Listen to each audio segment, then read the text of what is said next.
ዓለም በግራ በቀኝ እንደባላ ትወጥራለች።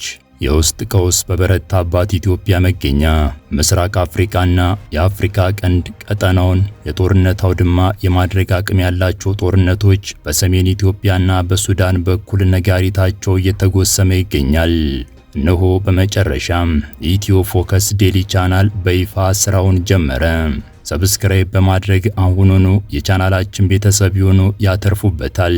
በቻናላችን አድማጭ ተመልካች ብቻ ሳይሆኑ በቀጥታ ተሳታፊ የሚሆኑበትን መረጃዎችን ለጆሮ በማይጎረብጥ መልኩ የሚቀርብበት መነሻውም መዳረሻውም እውነትና ምክንያታዊነት ብቻ የሆነው ኢትዮ ፎከስ ዴሊ እነሆ አረንጓዴ አዛርዱን አብርቷል። አዎ በመግቢያችን እንዳልነው ዓለም በግራ በቀኝ እንደባላ ትወጥራለችም።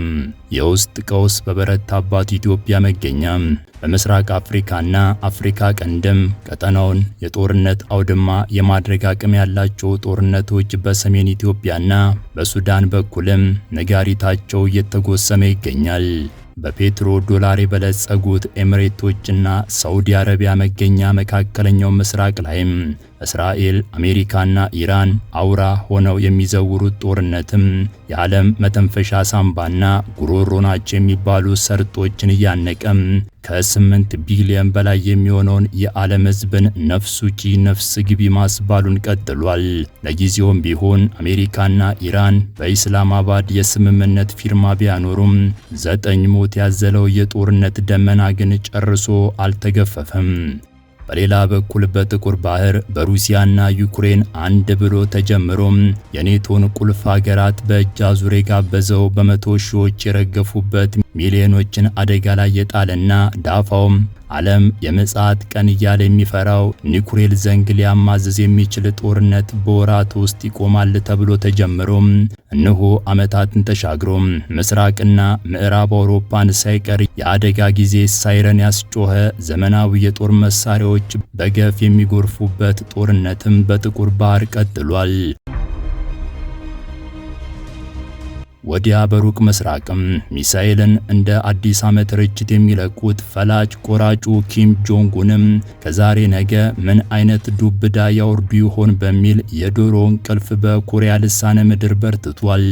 እዚያው ከኮሪያ ልሳነ ምድር ጎረቤትም የምድራችን ልዕለ ኃያል የሆኑት ቻይናና አሜሪካም ታይዋንን ማዕከል አድርገው ምናልባትም አርማጌዶን የተባለው ምድርን እንደ ጠላ አሻሮ ለሚያደርግ አስፈሪ ጦርነት እየቀበሩ ጉድጓዳቸውን ምሰው ማዶ ለማዶ ተፋጠዋል።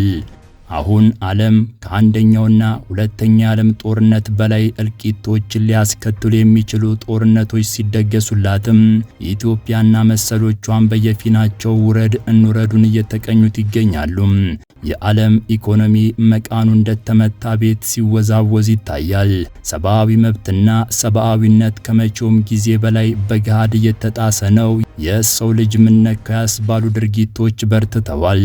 ሰብአዊ ውድመቶች አይለው የዓለም መንግስታት ድርጅት የተባለውን ተመድን ህልውናውን ጭምር አደጋ ላይ የጣሉና የጉልበተኞች ዓለምን እያዋለዱ ይገኛሉ። ኢትዮጵያና ግብጽም አሁንም አባይን በተመለከተ ነብራየኝ ሲባባሉም የዋይት ሃውሱ ፕሬዝዳንት ዶናልድ ትራምፕም የህዳሴው ግድብን አሞራ በሰማይ ማለታቸውን ቀጥለውበታል።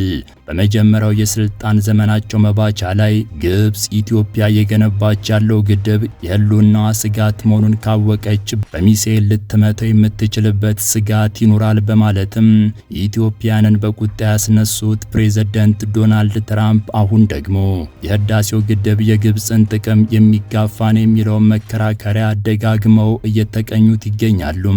የአሜሪካው ፕሬዝዳንት ዶናልድ ትራምፕ በቡድን 7 የፈረንሳዩ ጉባኤ ላይ በታላቁ የኢትዮጵያ ህዳሴ ግድብ ፕሮጀክት በግብጽ ላይ ከፍተኛ ችግር እያስከተለ መሆኑን በመጥቀስም ዋሽንግተን ለግብጽ ምላሽ ለመስጠት በሚደረጉ ጥረቶች ውስጥ ዳግም ልትሳተፍ እንደምትችል አመላክተው ግብጽ ምስጋና የላቀ ነው በማለትም በመሪዋ አብዱል ፈታህ አልሲሲ በኩልም ደስታዋን ገልጻለችም። ሰላም ከጤና በያላችሁበት ዓለም። ኢትዮ ፎከስ ዴሊ ነፍሰ በላ ከሆነው የኢትዮጵያ ፖለቲካ አንስቶ በመላ ዓለም ከተሰሙ ወሳኝ መረጃዎች የተመረጡትን በተለየ አቀራረብ በየዕለቱ ማድረስ እንደምንጀምር ለማሳወቅም ለዛሬ በተመጠነችው ቪዲዮ ብቅ ብለናል። ከዚህ በኋላ በየቀኑ አዳዲስና ለየት ያሉ መረጃዎችን ማን ይናገር የነበረ እያልን ከታሪክም እያጣቀስን የምናደርሳችሁ መሆኑን ለማሳወቅ እንወዳለን። እስከዚያው ሰላማችሁ ይብዛ እያልን ያሁኑን እዚህ ላይ አበቃን። ጤና ይስጥልኝ። ኢትዮ ፎከስ ዴሊ መነሻችንም መዳረሻችንም እውነት ብቻ።